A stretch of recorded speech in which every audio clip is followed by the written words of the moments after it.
Down and out. You may be down, but you ain't out. Not yet. You are breathing. You are still here. You may be down. You still have some fight left. You are going to need it. Keep going. Down is not out. You may be down. You owe yourself one more shot, one more day. Keep going. Down is not out. Not yet. You may be down, but if you still have breath, climb that hill, fight that fight, waste no time. Don't lay down. Just yet. There's still so much more to do. Friends, this is episode number 47 of the Formless podcast with Tyler, the superhuman, and me, Dustin. Good morning. Morning. So it's been insane. Last week we recorded number 46. We had some technical difficulties. That one's still not out yet. It should be out here pretty soon. Just rocking and rolling, making things happen. I did that guest spot with Dio Talk. Really fun, informative. It's funny how you can come from two different worlds and still have some of the same ideas. And like, I've never met this gentleman in my life, right? Other than on the internet and messaging each other back and forth for a couple of weeks. And then we sit down, we have this conversation, and we just start talking like we've known each other for months, you know? That's wild. That's like the good part of the website, of the internet. You know what I mean? That's pretty cool. That's the cool thing of the internet that I really enjoy. You meet people from all walks of life, and you can have like, hey, we're just humans. We have our own struggles and challenges, and you know, they're going through the same kind of crap that you're going through, and it's just cool. It's just cool. It's cool to know that, you know, I mean, that, where'd you say that Dio Talk, he's on the East Coast? He's on the East Coast. He's in New Jersey. Yeah, to be able to talk to someone on the East Coast. And 3,000 miles away. Yeah, that far away, and to know that someone is going through the same thing you are, you know. Or just, you know, they're living life, but they have struggles and they have victories and they have, you know, it's just that human connection, you know. It's just cool. It was just really cool. Yeah, it was a fun time. Really good guy. He's very active. He releases a podcast a week, I think. He's very prolific in that. Like, that work ethic was really inspiring. Wow. Put out one episode a week. I think so. Pretty dedicated. And he has guests from all over the place, from all different walks of life, musicians, manufacturers, teachers, doctors, just like all sorts of different stuff, and really fascinating actually to listen to, and like stuff that, you know, I find stuff that I don't have an interest in. Like sometimes I'll listen to it just to see if I can find some sort of a connection, you know. So that was pretty cool. That was pretty cool. Right on. Yeah. Let's see, what else is new? And so where are they going to be able to? So all of the same places you can get our stuff, and it should be out here fairly quickly if it's not already out by the time you're listening to this. I mean, it's under Dio Talk. Dio Talk, DIO Talk, and I'll post a link on our social media when it's out, and share it and put it in my stories and all of that stuff. Yeah, I learned quite a bit by just kind of watching what he does in the background, and he's gets a lot of stuff out there, a lot of information, and it's really cool. And see, I'm always worried that I'm going to be like irritating people if I'm like posting too much. So like I limit myself when I release a podcast, or when we release a podcast. I post a thing on it. I put a thing in my stories, and then like maybe a day or two later, I'll do something else. And because I don't want to like spam people with it, you know what I mean? Yeah, Just like they get 20 messages like yeah. on their social media feed. Yeah, it's like blah blah blah. You know, listen to this, listen to this, all the way down. I don't want to do that to people, but it's like it's kind of like if you don't, because you don't know who it's going to hit, you don't know who it's going to reach, and that was one of the things Mark, the guy who edits this podcast, taught me. Like, don't be afraid to say something or do something or release something that you feel may not be good. Because you don't know who it's going to reach. You don't know. Somebody might listen to that and go, wow, that was prolific, or that changed my life, or that was really important. I'm glad I heard it. Because I've done stuff where I'm like, it's not so good. Like the first 10 episodes, every email I wrote to Mark was literally like, hey, we did another one. I don't know how it sounds. Please, let me know what you think, blah, blah, blah. I'm just totally insecure about the whole thing. and he has been very, very supportive with that. Just put it out there, because you don't know who you're going to reach. You don't know. And it's foreign, because like when you teach a class, you could see the reaction almost right away if things are going well or not, because it's written on people's faces. With this, you're just kind of talking out into the ether, and then a week later, they might hear it. Or in some cases, a year later, if they go back to listen to like some of the first episodes, a year later they hear it, and you don't know, you know what I mean? Like you just don't know how people are going to react to that. Right. So I'm always a little bit like, back in episode 18, you said this. Yeah. Like, I don't even remember that one. Hold on, let me get a refresher course. Yeah. So it's really it's cool. It's cool, but it's also a little bit scary. It's kind of like walking in the dark. You don't know what's out there and what's happening. So, but it's awesome, super fun. And now I'm just like, let it go, let it go. It's like I don't need to hang on to this, because who knows? Somebody might really, really appreciate it, and it's cool. It's definitely cool. One of the, I'm going to talk a little bit more about Mark. I was talking to him a lot last week. We were talking about the website that we want to build, and the podcast and stuff. And a couple episodes back, we talked about writing a book. Yep. Right? Yep, we did. And so he's been hammering on me about that. He's like, so what are your chapters? What's the name of your book? What's this? And holding you accountable. He totally holding me accountable. But also like, he's like, I got 10 for you right now. And he just rattled off a bunch of ideas, stuff that I didn't think about or probably wouldn't have thought about, because he's a little bit removed from everything, Yep. He's not a martial artist. He doesn't train. He's a wonderful musician and awesome and playing guitar and stuff. And he's a very creative person. But it struck me as interesting, because you never know where ideas come from, and like sometimes you're too close to the subject. Right. You have like for instance, martial arts. So like we have almost an intimate relationship with it. Like we know it, we train, we work out, we talk about it, we practice it all the time. But from somebody who's a little bit removed from that, they have all sorts of questions and things that I wouldn't have thought of to even try to answer. It wouldn't have been on my radar whatsoever. And that brought me to another thing, like with perspective.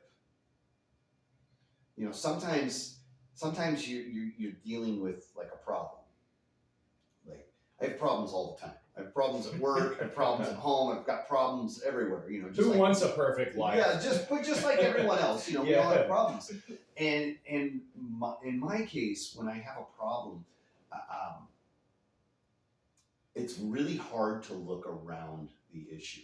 I'll just run into that wall and keep running into that wall and going, I got a problem. I have a problem. I have a problem. And not take a minute to step back and go, okay, there's my problem. Is there a solution to this? Is there a way around it or over it or through it or under it? You know what I mean? I do. And so I have a tendency to lose that perspective.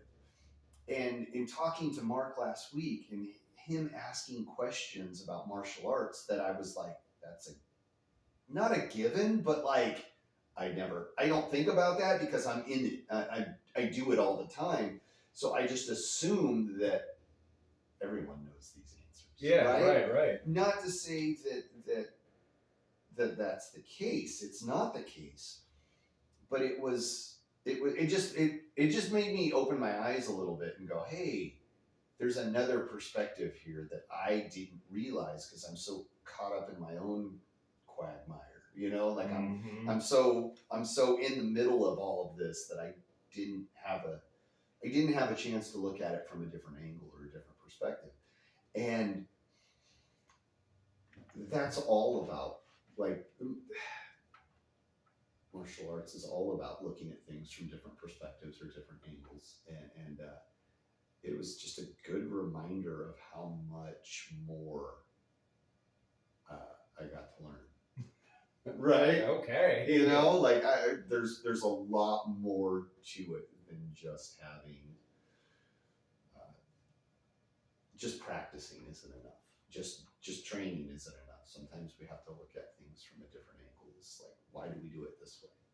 Why do things, if we're truly formless, if we're truly practicing what we preach, are we looking at things from all sides, all perspectives, Yeah, I think Sensei said, I think one time when we had Sensei Court, on one of the episodes, he talked about things where, along our path, if you could imagine like a star field in outer space where you chart like a star field, right, of like where you're going, A to B to C to D, right, these different points. Well, he said sometimes we think we're going along the path, but we're going from A to B to C, and we think we're really flowing, as far as like figuring a thing out and looking at it from all these different perspectives. But sometimes we're actually getting crystallized. He used that word, crystallized, and so like we think we're looking at it from another point of view or something, but we're really getting crystallized. We're like, looking at it like you're just finalizing. You're just finalizing the path, and so sometimes you really have to take a step back from your step back type thing, like, and really look at it. And so I'll never forget that. Like he said, sometimes we get crystallized in our viewpoints, and we think we're looking at it from an outside perspective or a different perspective. We're actually crystallized in where we're at. We're stuck. And so that was interesting. That's kind of goes along the lines of what you're saying. Yeah. That's funny you bring that up because we were talking on the way down here this morning. I had my whole family with me today, and we were talking about my wife's grandmother, who passed away a couple of years ago. But she was a very loving person. Like if she met you, she was happy to meet you. She wanted to know all about you and all just a very loving grandmother type. Okay, but she had a viewpoint, and if you didn't go along with that viewpoint, it was like, what's wrong with you? Yeah, she was very much, this is the way I see it, this is the way it is, and you're not going to change it. That's funny you bring that up because we literally had this conversation. We were telling stories about how how it was, and that was just the way it was. Like on the holidays, we had certain meals for the holiday, and that's what we ate. And like, you're not gonna bring anything else into the table because this is what we had. And if it wasn't, turkey and mashed potatoes with green beans, and for Thanksgiving, we made sweet potatoes this way. We made this stuff this way, and that's it. Like I mentioned one time I wanted to smoke a turkey for Thanksgiving. Really? Yeah, and it was like, no, we cook that in the oven, and that's just the way it is. Get crystallized. Yeah. We were like, okay, all right. Don't you dare bring a pepperoni pizza to Thanksgiving. Yeah. So it is. We all do that to a certain extent with some things. No, I mean those things are, I think those things are really cool that you hold those traditions. That's Thanksgiving. This is what we do. We have the cranberry sauce. You uphold those traditions. And that's important, but like to be inflexible. Oh yeah, totally. That's where like problems occur. When you can't bend a little. Don't think about smoking that turkey. It only goes in the oven. Basically, yes. Oh, you want to deep fry it? Oh man, we got problems. Yeah. Oh man. I don't know if I've ever had deep fried turkey though. It's good. That's what I've heard. It's good. I'm not a big turkey guy. I'd rather do something else. But I eat turkey once a year, twice a year. At Thanksgiving? Yeah, that's about it. Oh, I'm good for the year. Really? Oh, turkey's so good. Well, I like wild turkey. But just regular old turkey, it's like from the store. From the not that store. good. I don't know. I could do without. It wouldn't hurt my feelings. What were we talking about? Oh, like just inflexibility, or being flexible, or being able to change your perspective. You can see so much more, and I don't know. I think it's important stuff. It's important stuff in all aspects of life. It's really we're going through some of that right now at work with things doing just the way business has been done versus the way they want to do business now. Some of those things have to change and perspective has to shift. I can't get too much into it because I don't know how much I'm supposed to share and how much I'm not. It's really funny how some things, and I haven't worked for a corporation, like a big corporation, in a long time, and it's wild. So like there's stuff out, like, okay, this is trade secret stuff, we don't talk about this. And then there's other stuff that's like, you can talk about it, but I don't know the difference yet, so I'm kind of leery to talk about it. So I won't say too much, but it's slower. Like perspective shift in a large corporation, because there's so many people, it's like glacier slow. Really, it's wild. It's wild how you do things, and then over time they slowly shift, and then it's like, okay, now we can do it. Whereas like a small company, you got 2 or 3 people, you talk, okay, we're not going to do it that way anymore, we're going to do it like this, and it happens almost instantaneously. Right. That's what I'm used to. I worked for a small company, we did things, and then like, okay, we're going to handle returns differently now. We're not going to do it this way, or we're going to change shipping companies, and we're going from this company to this company on Monday. Bang, done deal.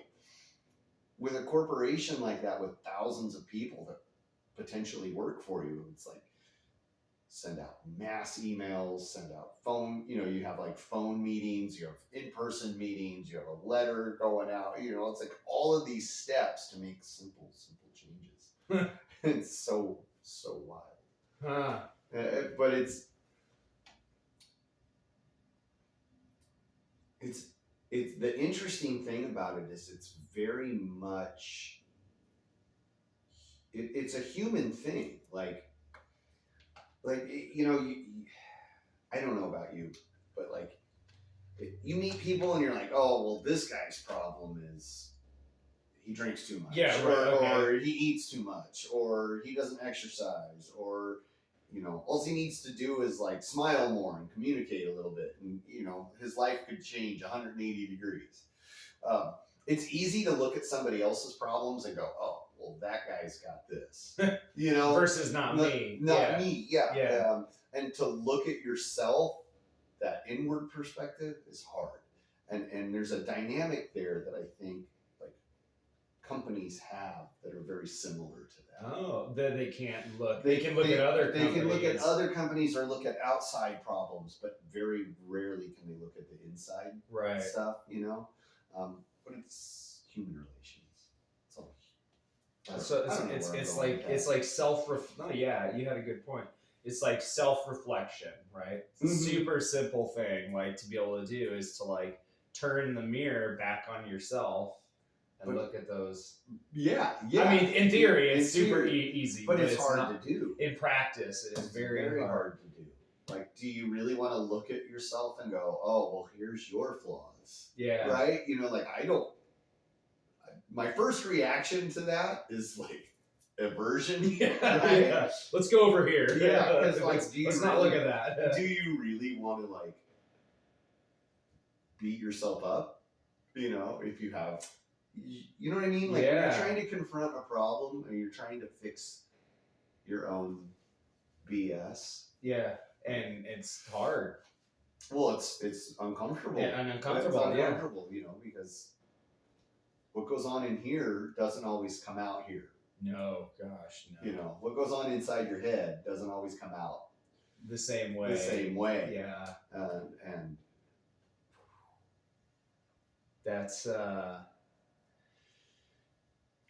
yeah, you know, and one of the things that's really hit me recently, like, because what goes on in your head and what comes out of your mouth aren't always the same thing. It almost seems like there's like a filter in between what goes on in your head and what comes out through your mouth, and like that, it's almost like a two-way filter. Like what goes on in your head and what comes out through your mouth, like those are very separate things sometimes, and they're kind of in contrast to, you know, like sometimes in your head when you should speak up about something, right? You observe something at work at your corporation, you know, that you're like, oh, I should speak up about this. And then when we have the thought in our head that's like the pure thought of like, oh, I should speak up about this, but then what comes out through the mouth isn't sometimes not even remotely close. And it's not even as gutsy sometimes. Yeah, it's not even remotely close,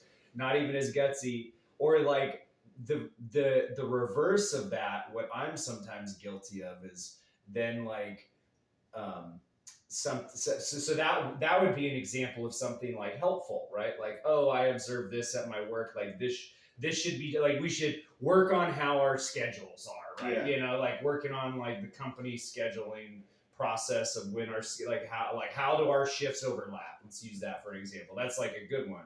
Mm-hmm. Or like, but like another one, which is like, then you might be like, oh, the president of the company is a jerk or something. And you have that thought in your head, right? Yeah. But then what comes out of your mouth is probably a little bit nicer, not because you want to keep your job, right? Yeah, not so colorful. Blunt, yeah, blunt, colorful, yeah. So that filter sometimes can work both two ways, like for good and for bad, or for good and less desirable, whatever you want to call it. But yeah, you're right. It's for sure always an interesting concept. But what I was going to say, where I was going with that, is that another black belt, Sensei Long, that we've had on this podcast, he's talked a lot recently to me about how, as a black belt, one of the things that you do as a black belt, and you should be able to do, is you really should start to self-coach yourself. Like it's like almost taking you need to be able to self-coach yourself, and look inward and go, okay, you're not doing this right. Yep. You're doing this okay. This needs improvement. Yeah, and it's like a certain honesty with yourself, and I mean it should be an absolute honesty with yourself. But yeah, and he said that's the hallmark of being a black belt, is that one of the hallmarks is that you start to coach yourself, and you can turn that the way you can look at a student and be like, oh, student, you're doing these kicks this way. Like the other night, for example, I grabbed Hunter, your son, and I was like, hey, show me set one. And from our, for our testing purposes for black belt, I was like, hey, show me set one. And so he was doing it, and I was just like, okay, like tweak this, this was good, this needs some work, this was really good, type thing. But so it's that ability to have that look at somebody and be like, okay, this needs tweaking, this needs to be worked on.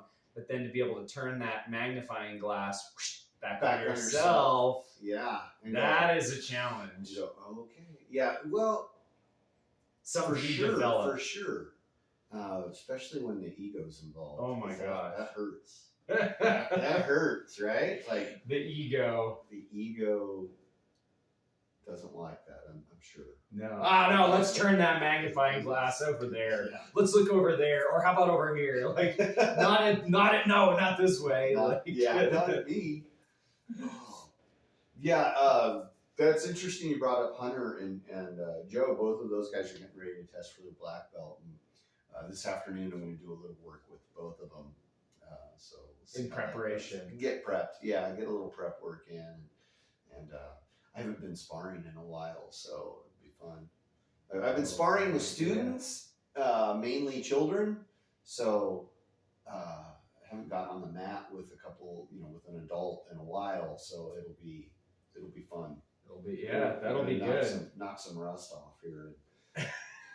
Hopefully I can keep up. We'll see. Oh, I'm sure you can. We'll see. No, we'll see. It's been a little while, but.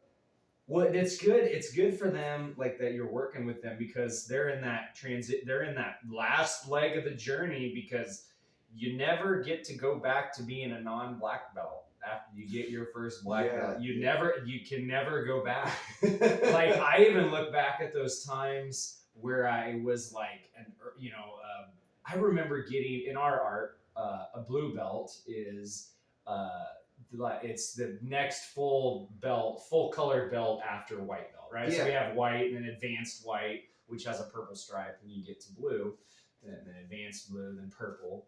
And so, but I remember getting my blue belt, and I remember Sensei Van Klinken. He at the time he had three other black belts and 3 other arts, and 1 green belt and another art, and then he went on to test with us and get his 4th black belt in Wu Ying Dao. But at the time, I was getting my blue belt in Wu Ying Dao, and he still had 3 black belts and other arts, and he came up to me after I had my blue belt. And he's like, well, he's like, you made the hump. You've got a belt that's got something other than white on it. He's like, you're a colored belt. Yeah. And I remember him saying that to me, and I was like, cool. Cool. Like I'm a full other colored belt, and it was the first belt above white belt, so it wasn't that far. But but he gave that perspective that was, he's like, well, you got some color on it now. And I remember, and I'm just like, well, I can't go back to that now. Like that's a phase of my journey. And I remember being as a blue belt, you're like, oh, I want to get to black. Yeah. But I remember, I wouldn't even flip through my notebook that had the different requirements for the more advanced belts of like what you need to do to test for red and advanced red and brown and all that. I didn't flip through and skip ahead. I remember I avoided that completely in my binder, my notes, and I was like, just focus on blue belt, and just get to advanced blue, and from advanced blue to purple. And now and it was interesting because you want to get to, at least I wanted to get to black belt, right? Yeah. But now I can never go back to that. You can never go back to. Okay. You know what I'm saying? Yeah. Like you can't go back to that. And so where I was going with that is that Joe and Hunter, the phase they're in, this is like the last step, that phase they're in before they're black belts, and it's like there's no holding back now. Like, don't hold back on anything, right? Yeah, like on like they give keep it your going. all, you know. Yeah. I mean, because you're at that last step, but like you'll never get to prepare ever again in your life for your first black belt test. Even if they get to another advanced in another art and they're going to test for the black belt, they'll still be a black belt in another art testing for a black belt in another art. Okay, yeah. You know what I'm saying? Yeah, like I got they you, never because, get like, to it's- go back. Well, you're experiencing it for the first The time. first time, Yeah, and there's it's that first experience. It's just like like jumping off the high dive. yeah. The first time is scary. The first time it's like you have all these things, and then it happens.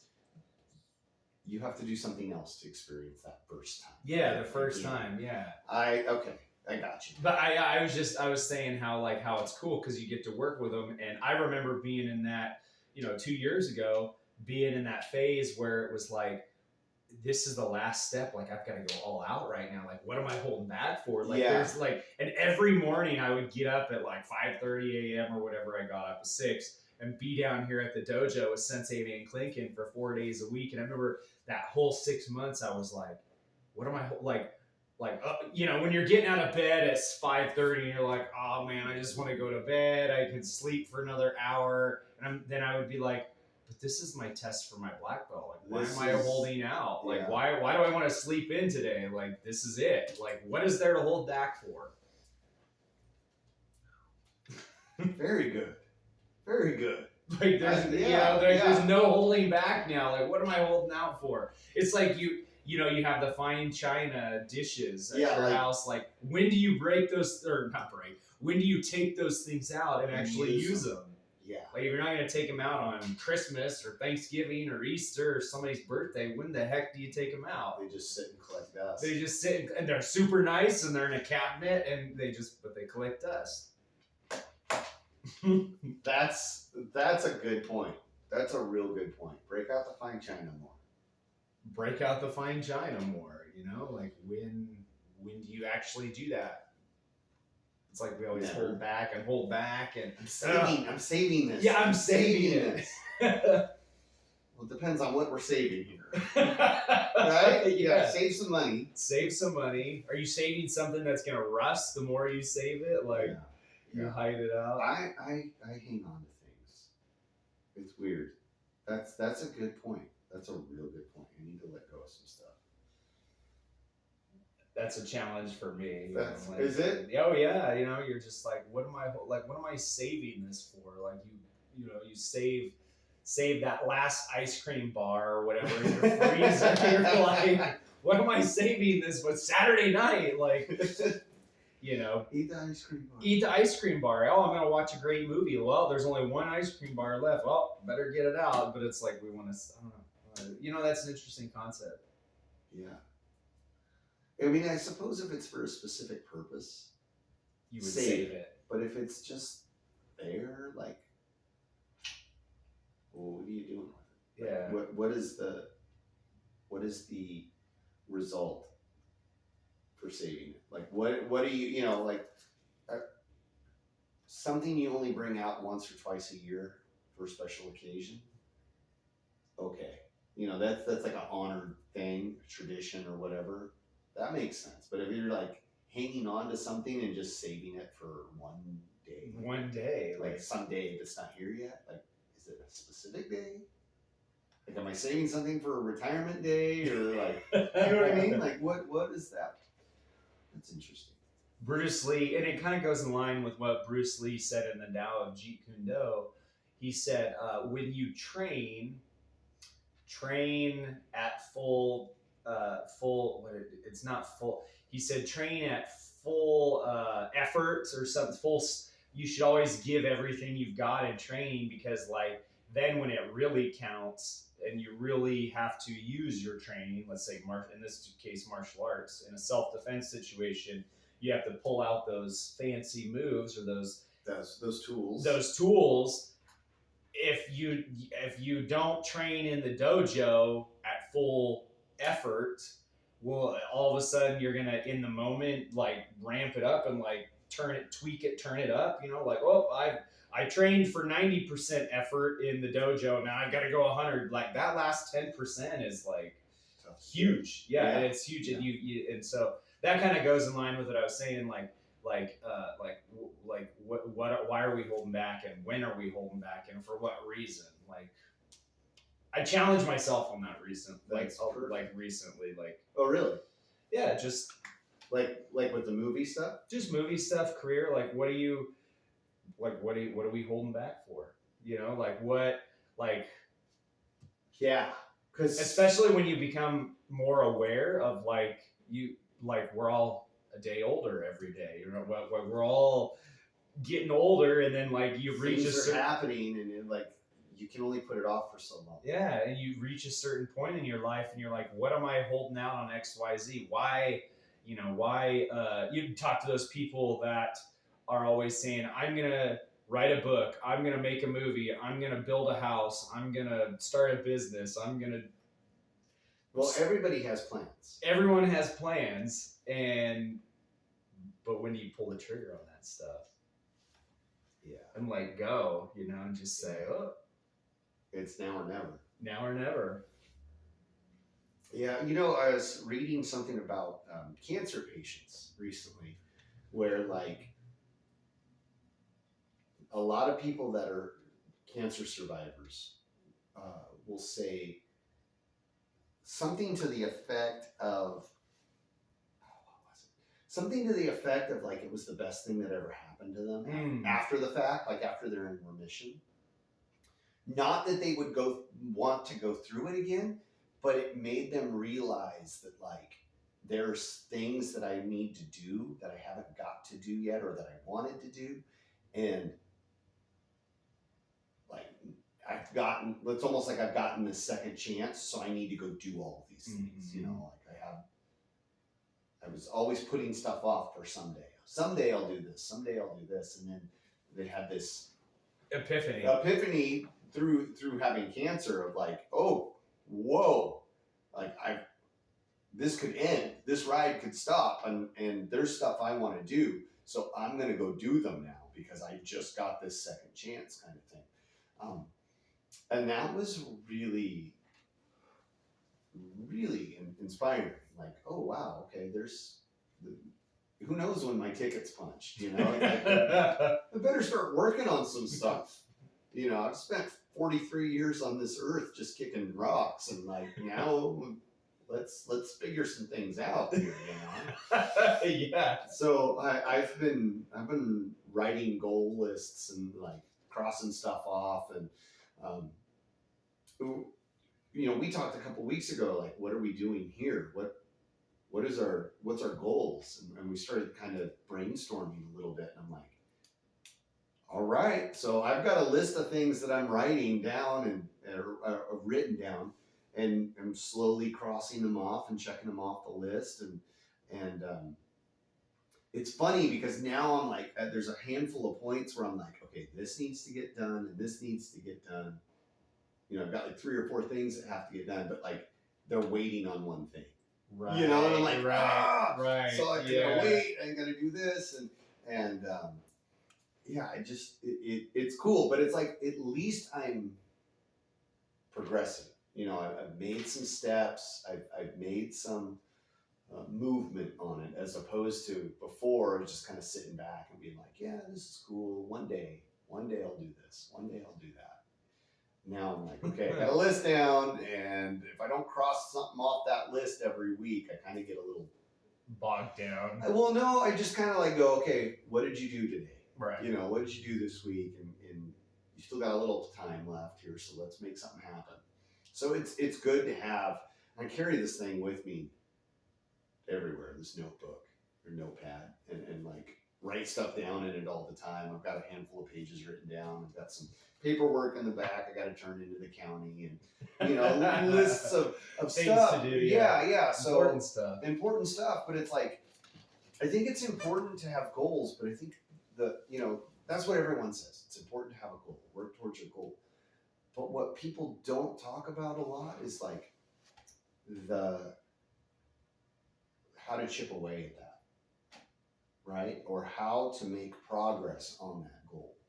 Like everybody says, have a goal, work towards something, but they don't really talk about the little steps that need to be made. Because all those little steps add up to the big big step. But like one way to do that for me, and it's like the only way for me, is I have to organize myself because my brain I'm so easily distracted, and if I don't map out my thoughts or my process, I'm in deep trouble. Like I've got to list it out and go, okay, here's all the stuff that I'm going to need to do to get to the goal. So write it down and put it in some sort of an order, and then just start checking it off. Otherwise, I'm like, it's never going to happen for me.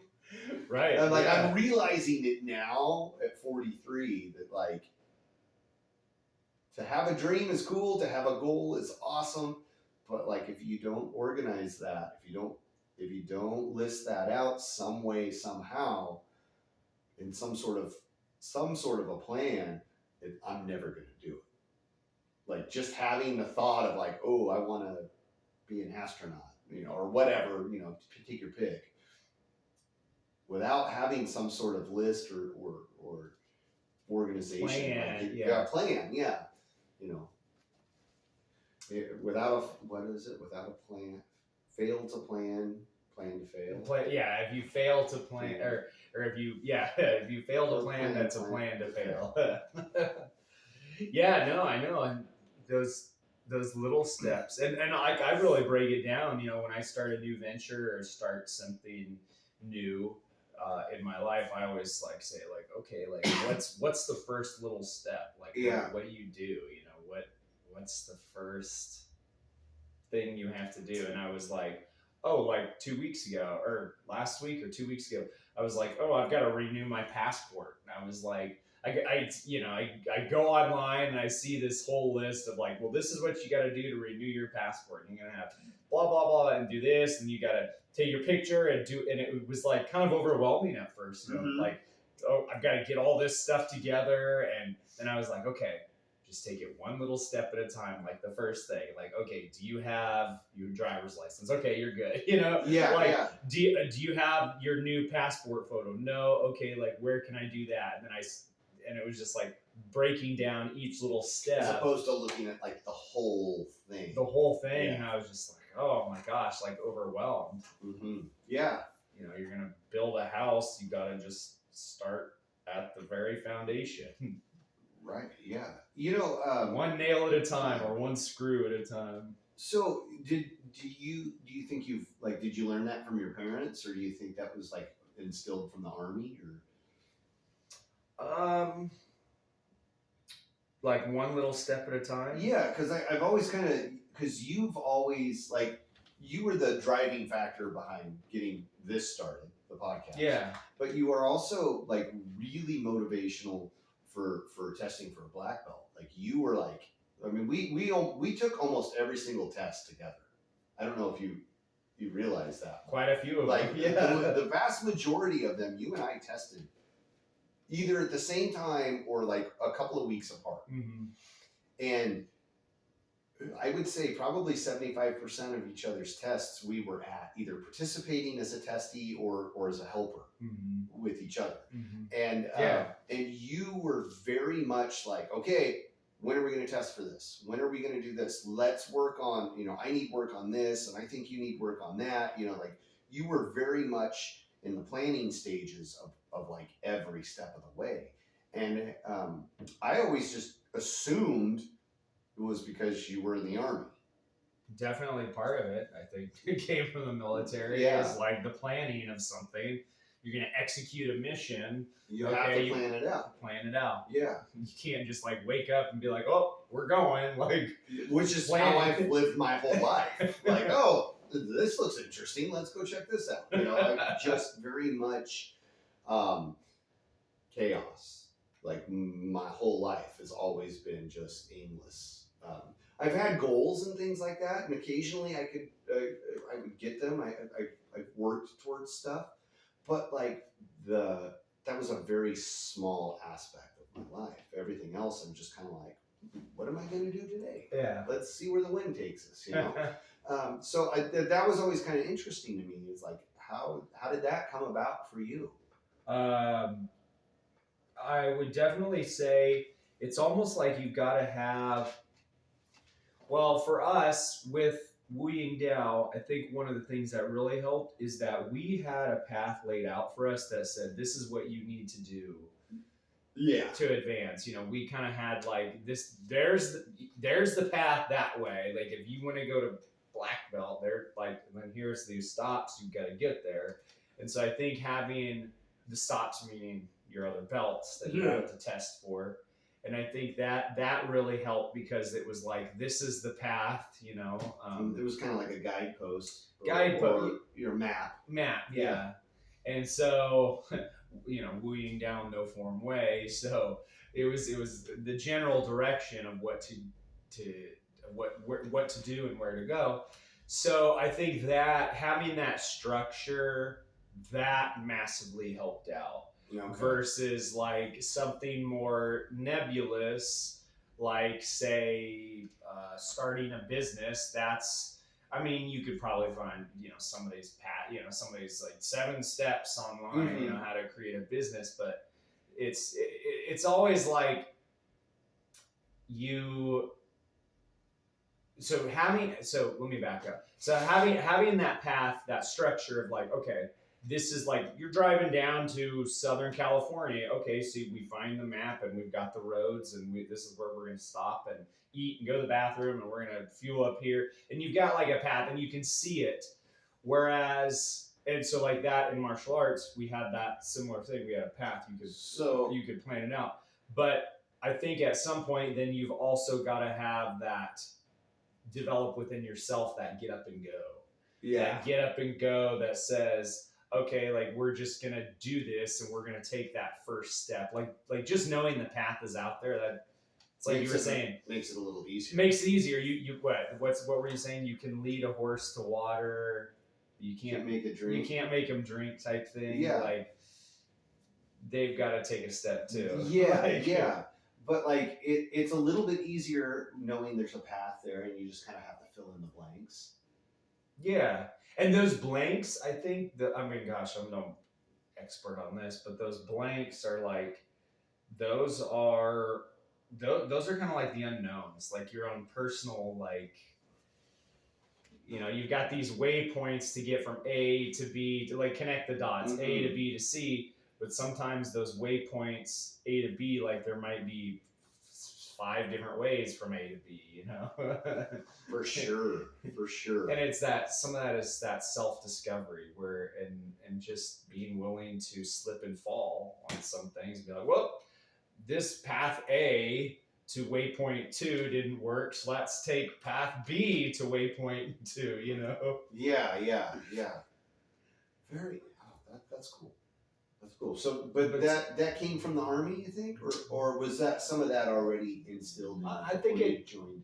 I think it definitely, a lot of it came from the military. Like definitely, the military, the Army taught me that you.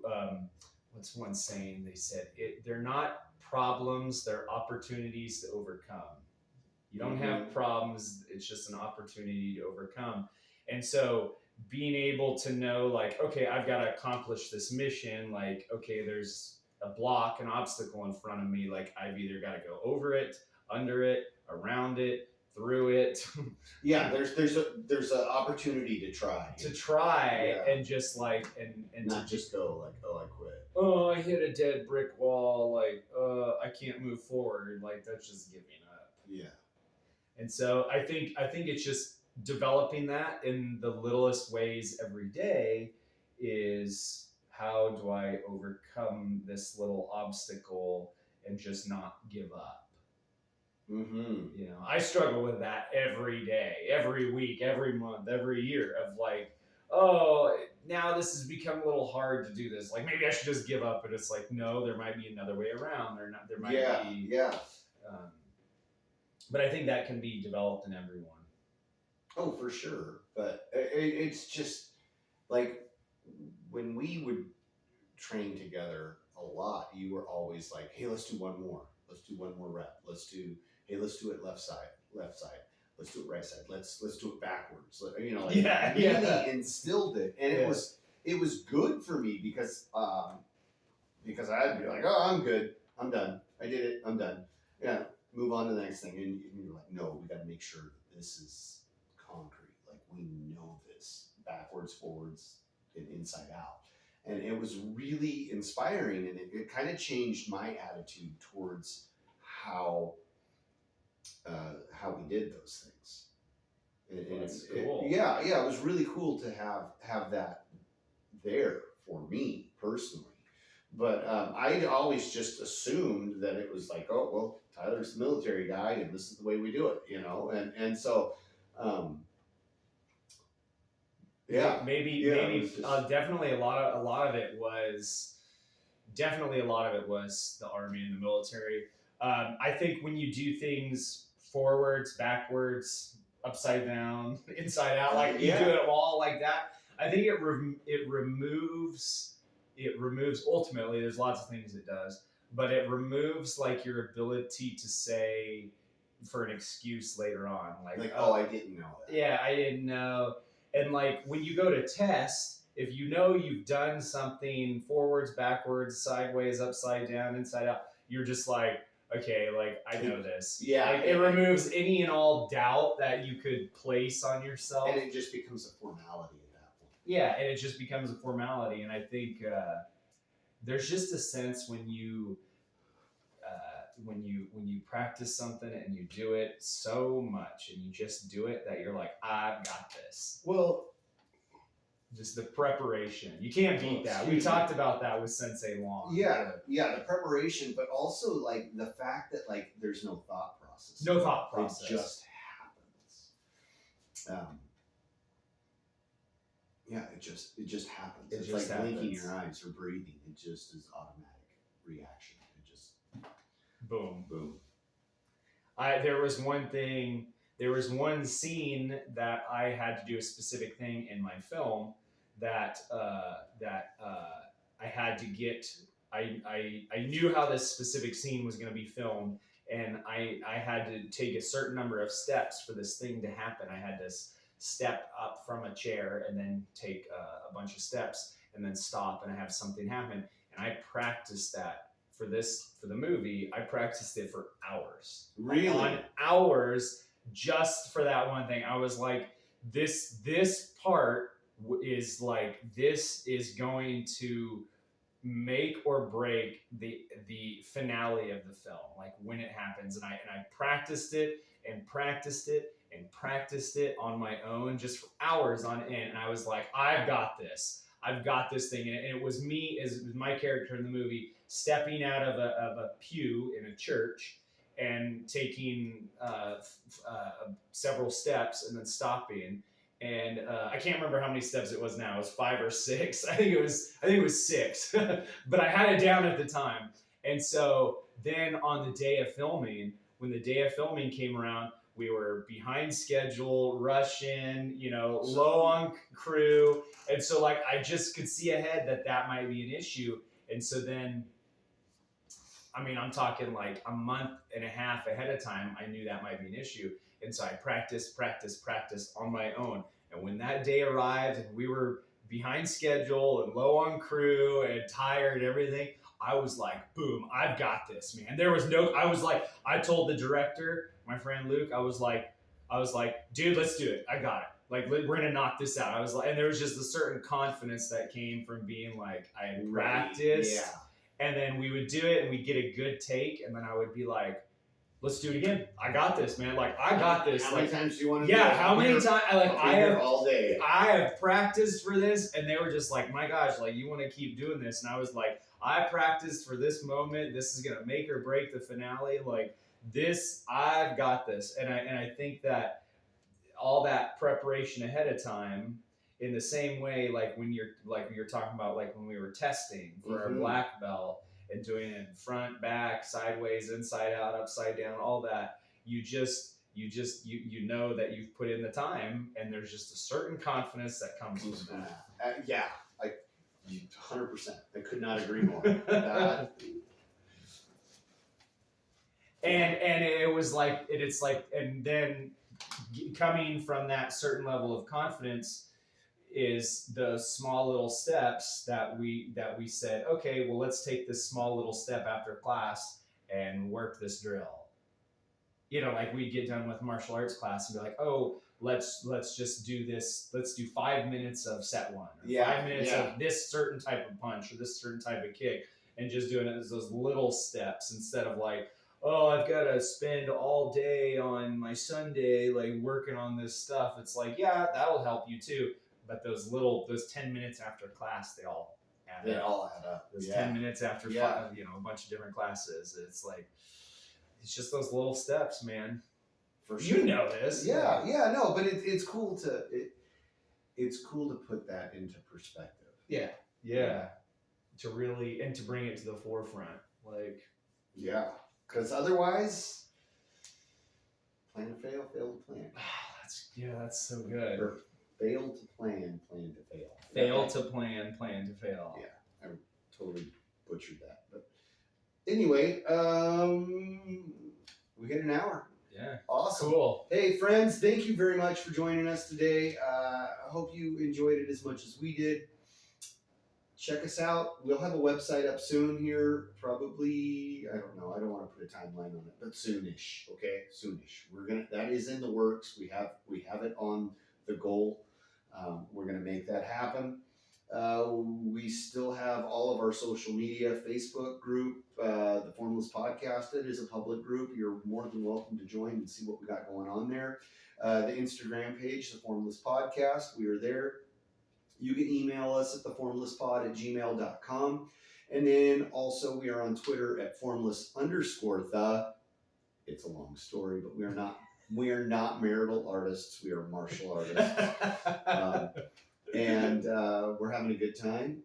We hope that you are too. And thanks for coming along on the ride.